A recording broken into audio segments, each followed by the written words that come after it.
According to bombshell new reporting, as president of the United States during the COVID pandemic, Donald Trump was secretly sending preciously rare COVID tests to none other than Vladimir Putin, our foreign adversary and his BFF, at a time when millions of Americans were desperately seeking these tests so as to avoid death or infecting others, and at the same time that Trump himself was withholding federal assistance from American states in getting these tests.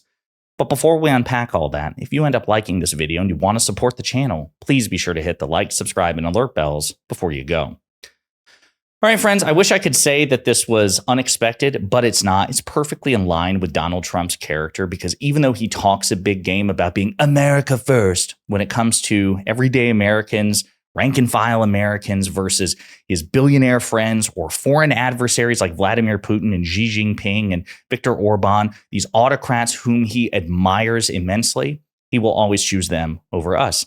And we have further proof of that, okay? As Catherine Rampell pointed out, as president, Trump withheld COVID supplies from U.S. states, but sent COVID tests to Putin. Hard to believe this guy is still a coin flip away from a second term. And that's really what makes this so stunning. And we're going to unpack all this.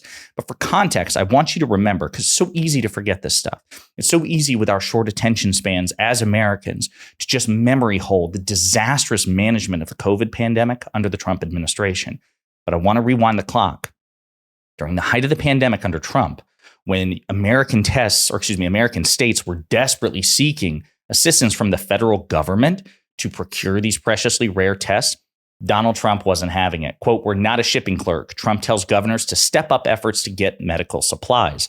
The president's remarks amounted to a rebuke of governors' recent pleas for greater federal intervention. And this was during, again, the COVID pandemic. On Thursday, Trump put the onus on governors to obtain the critical equipment their states needed to fight the coronavirus pandemic, telling reporters that federal government is not a shipping clerk for potentially life-saving supplies, as well as for COVID tests as well. He constantly said, basically, you're on your own. You're going to need to buy them. And then as Catherine Rampell pointed out in that headline, he would then use the greater budget of the federal government to outbid states to procure the tests that he urged them to buy in the first place. Shocking stuff. But the reason that I'm giving you that is to provide some context for this bombshell reporting coming from Bob Woodward, who was one of the journalists who broke the Watergate scandal, right? So a legendary journalist who has written multiple books, about Donald Trump and the Trump administration. So the New York Times broke the story that was revealed in Woodward's book. He said Trump secretly stayed in touch with Putin after leaving office. A new book by the journalist Bob Woodward also reports that Trump, while still in office, secretly sent Vladimir Putin what were then rare COVID-19 tests for the Russian leader's personal use.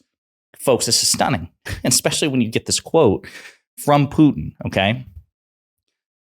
Former President Donald J. Trump has secretly spoken with President Vladimir Putin of Russia as many as 7 times since leaving office, even as he was pressuring Republicans to block military aid to Ukraine to fight Russian invaders, according to a new book by the journalist Bob Woodward. And by the way, this may be a violation, maybe the FBI should look into this, of the Logan Act, which forbids private citizens, which Donald Trump is. He is not president. He is a former president, which means in terms of managing and directing foreign policy, he has as many rights as you and I do. Donald Trump has just as much authority to direct in his current position the United States foreign policy as I do, which is to say none at all. So again, just even as this suggests, kind of strange that he is in such constant contact with this foreign autocrat whom he has publicly said he admires, while publicly effectively doing this man's bidding. Okay, could be a potential Logan Act violation. So, hey, federal authorities, if you're watching, first, please like and subscribe. And number 2, maybe look into whether or not Donald Trump is secretly sabotaging the Biden-Harris administration from Mar-a-Lago. Okay. The book, titled War and scheduled to be published next week, describes a scene in early 2024 at Mar-a-Lago, Trump's estate in Florida, when the former president ordered an aide out of his office so he could conduct a phone call with Putin. The unidentified aide said the two may have spoken a half dozen other times as well since Trump left the White House. The book also reports that Trump, while still in office during the COVID-19 pandemic in 2020, secretly sent Putin what were then rare tests for the Russians' personal use. For Putin's personal use. Putin, who has been described as particularly concerned about being infected at the time, urged Trump to not publicly reveal the gesture because it could damage the American president politically. Quote, I don't want you to tell anybody because people will get mad at you, not me, Putin reportedly told him.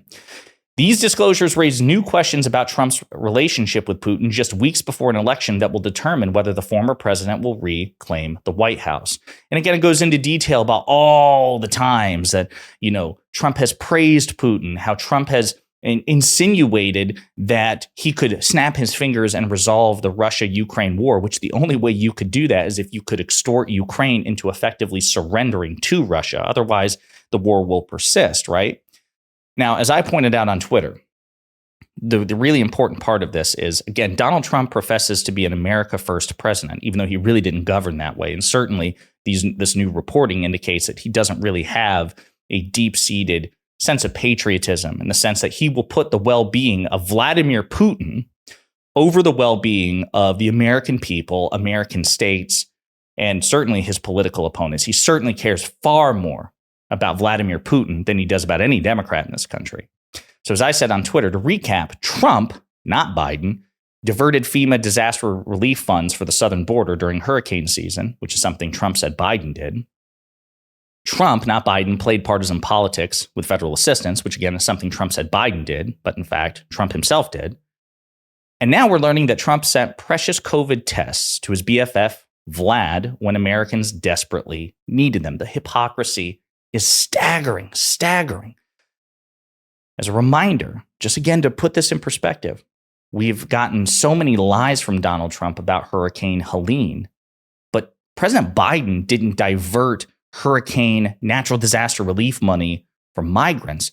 Trump did. Trump robbed Peter to pay Paul. Trump took natural disaster relief funds in 2019 during hurricane season, millions of dollars, tens of millions of dollars from the Natural Disaster Relief Fund in order to build detention facilities at the southern border. He robbed Peter to pay Paul. Biden didn't do it. Trump did at a time when he really shouldn't have. And perhaps it was illegal because these things are congressionally approved for specific purposes.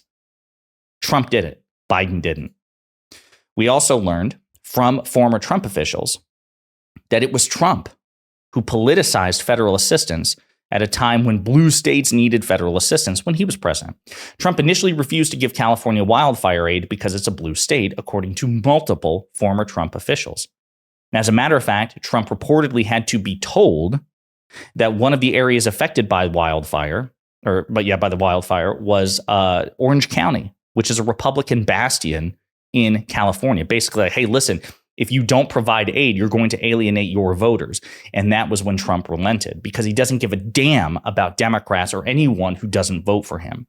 What a sociopath. I will also remind you that despite the lies that have been coming from Trump and MAGA Republicans about the Biden-Harris administration's response to Hurricane Helene, multiple Republican governors have publicly said that they are getting all the assistance they need from President Biden. They've gone on the record for it. Henry McMaster of South Carolina, Brian Kemp of Georgia, Glenn Youngkin of Virginia. It's just, and even Ron DeSantis of all people, even though he's more cagey about it. The bottom line is this, folks. Donald Trump is a hypocrite. And almost every accusation is, in fact, a confession. It is projection. And he should be held accountable for this. The election is 4 weeks away. It's technically going on right now because we have early voting. So if you really want an America First candidate, you probably shouldn't vote for the guy who was secretly sending COVID-19 tests at a time when they were incredibly rare to Vladimir Putin, a foreign adversary, at a time when millions of Americans were clamoring for it. He clearly values the life of someone like Putin over the lives of Americans. That is beyond dispute.